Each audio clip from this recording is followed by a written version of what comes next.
In this first lesson of Chapter 2 of the course of plane geometry are presented several postulates about points, lines, and planes. The following topics will be presented: primitive postulates of plane geometry, lines and planes, concurrent and parallel. The first part of this first slide shows a point. The point is the geometric figure formed by the intersection of two lines. The pointer has no dimensions. At the second part of this first slide, it shows a line. The line is a geometric figure formed by a straight line that establishes the shortest distance between 2 points of a plane. In a straight line, there are infinite distinct points. The line has only one dimension. The line is unlimited, that is, it does not have a beginning or an end. And in the third part of its first slide, a point is marked on a line, as shown in figure 2.1. The line is divided in two parts, that is, you have two unlimited semilines, each beginning at the point going to the infinite. In the first part of this slide, it is shown that a line is determined by 2 points, and this point determines a single line. In other words, the line is unique. In the second part of this slide, it is shown points that are collinear, that is, they are aligned and belong to the same line. In the third part of this slide, it is shown that a plane is defined by 3 points in space, by a straight line and a point, or by 2 straight lines. The plane is unlimited in its 2 dimensions. In this third slide, it is shown in the first part that 3 non-collinear points determine a single plane. That is, 3 distinct points in the space and non-collinearities determine a single plane, as shown in the figure 2.3. In the second part of this slide, it is shown that if a line contains 2 points on a plane, this straight line is contained in the plane. Figure 2.4 shows that if a line passes through 2 distinct points belonging to a plane, this line is totally contained in this plane. In this slide, at figure 2.5, it's shown again that by 2 different points in a plane passes one and only one line. That is, 2 points in space determine a line.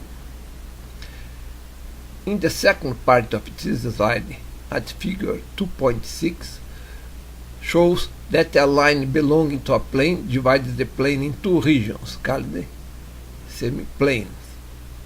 That is, the line divides the plane in 2 unlimited semiplanes, each starting at the line dividing the plane. In other words, the line is the beginning of the 2 semiplanes. This slide presents at figure 2.7 that 2 coplanar lines, that is, belong to the semiplane, are coincident when they have at least 2 points in common. Thus are present 2 straight lines, the line S and the line T. The line S has 2 distinct points A and B that belong to the plane. The line T also has 2 distinct points C and D that belong to the plane. But points A and B also belong to line T, and the 2 points C and D also belong to line S. Since 2 points on the same plane define a line, in this case the 2 lines are the same line. They are 2 coincident straight lines, or 2 congruent lines. In this slide, 2 parallel coplanar lines are shown. 2 coplanar lines, which belong to the same plane, are parallel when in their infinite extent they never intersect. For this to happen, the distance between the two lines must be constant. In this slide, at figure 2.8, shows the two parallel coplanar lines S and T. Points A and B belong to line S, and points C and D belong to the line T. By tracing a perpendicular at the point K, this perpendicular will be concurrent with the line S. Also, this line will be concurrent and perpendicular to the line T. The distance between the points K and L are the same for all perpendiculars that cross the lines S and T anywhere. This equal distance occurs for all points on the lines S and T. Thus, these two lines are coplanar and parallel. In this slide, figure 2.9 shows two concurrent coplanar lines. Two coplanar lines, that is, two lines belong to the same plane, are concurrent when they have a common point called the point of intersection. In the case of figure 2.9, this point is called point K. As shown in the figure 2.9, the lines T and S are coplanar and have a common point, which is the point of intersection K. The points A and D belong to the line S, and the points C and B belong to the line T. The point of intersection divides the lines R and S into two semilines. The two lines form angles with vertices at the point K. Thus we have the angle AKB, AKC, BKD, and CKD. The angles AKB and CKD are the same because they are formed by semilines and have opposite angles at the point K. The same happens with the AKC and BKD angles.